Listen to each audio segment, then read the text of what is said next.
In the land of Canaan, there lived a man named Jacob, who had 12 sons.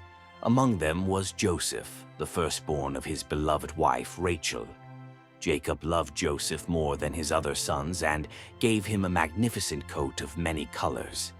This favoritism stirred jealousy and resentment in the hearts of Joseph's brothers. Joseph was not just the favorite son, he was also a dreamer. One night, he had a vivid dream in which he and his brothers were binding sheaves of grain in the field. Suddenly, his sheaf stood upright while the others bowed down to it. Excited, Joseph rushed to share his dream with his family, not realizing how it would affect them. His brothers were furious. "Do you think you will reign over us?" they scoffed, their jealousy boiling over. In another dream, Joseph saw the sun, moon, and 11 stars bowing down to him. When he shared this dream, his father, Jacob, rebuked him, but he kept the matter in his heart. The tension in the family escalated as Joseph's dreams fueled his brothers' envy. One day, Jacob sent Joseph to check on his brothers, who were tending their flocks.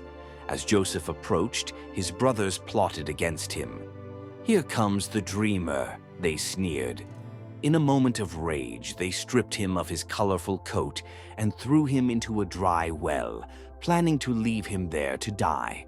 Instead, they saw a caravan of Ishmaelite traders and decided to sell Joseph for 20 pieces of silver. They dipped his coat in goat's blood and took it back to Jacob, deceiving him into believing a wild animal had killed his favorite son. Furious at his rejection, Potiphar's wife falsely accused Joseph of assault, and he was thrown into prison. Yet, even in prison, Joseph's character shone through. He befriended the prison warden and was given authority over other prisoners. During this time, 2 of Pharaoh's officials, the chief cupbearer and the chief baker, were imprisoned alongside him. Both men had troubling dreams, and Joseph, with his gift of interpretation, offered to help. He told the cupbearer that he would be restored to his position in 3 days, while the baker would be executed.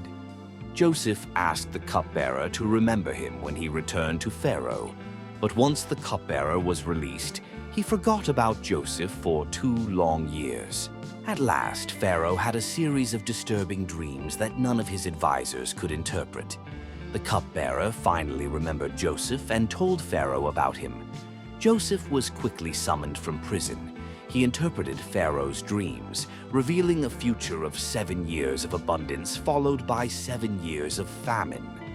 Impressed by Joseph's wisdom, Pharaoh appointed him as the second in command over all of Egypt, responsible for preparing the nation for the coming famine. As the famine struck, it spread beyond Egypt, affecting the entire region, including Canaan. Jacob, desperate for food, sent his sons to Egypt to buy grain. When they arrived, they did not recognize Joseph, who was now dressed as an Egyptian official, but he recognized them immediately. Joseph's heart raced with a mix of emotions, anger, betrayal, but also a deep desire for reconciliation. Joseph decided to test his brothers. He accused them of being spies and demanded that they bring their youngest brother, Benjamin, back to Egypt as proof of their honesty. He imprisoned them for 3 days to see their reaction. The brothers, frightened, began to reflect on their past actions against Joseph. "We are being punished because of what we did to our brother," they lamented. After 3 days, Joseph released them but kept Simeon as a hostage while they returned to Canaan. When the brothers told Jacob what had happened, he was devastated and reluctant to send Benjamin. However, the famine forced them to return to Egypt with Benjamin. Upon their return, Joseph hosted them for a feast, still concealing his identity. The brothers were bewildered by his kindness, unaware that their brother was now a powerful man in Egypt. To test their loyalty further, Joseph secretly planted a silver cup in Benjamin's sack before sending them away. When the cup was discovered, he accused them of theft and demanded that Benjamin stay as his slave. The brothers were horrified, pleading for Benjamin's release. Judah, one of the brothers, stepped forward and offered himself as a substitute.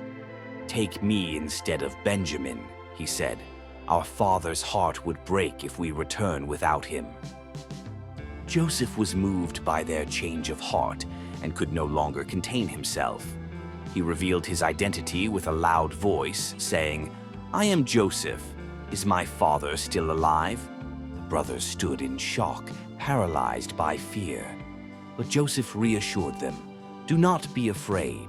God sent me ahead of you to preserve life. It was not you who sent me here, but God." Tears flowed freely as the weight of years of guilt lifted from their hearts. Joseph invited his family to come and live in Egypt, where they would be provided for during the famine. When Jacob heard that Joseph was alive, he was filled with joy. He traveled to Egypt with his family, and they were reunited, a moment filled with tears of relief and gratitude.